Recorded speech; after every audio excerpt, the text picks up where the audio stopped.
Okay, we're going to start this demonstration. Here I have a beaker of water.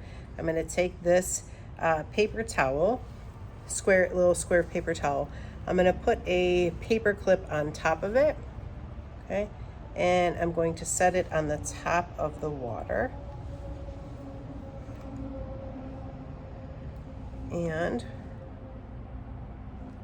okay, I'm going to zoom in so you can see what has happened.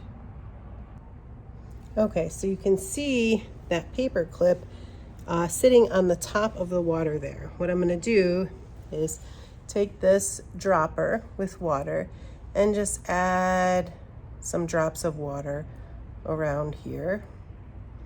And you can see the paper clip stays floating. Okay.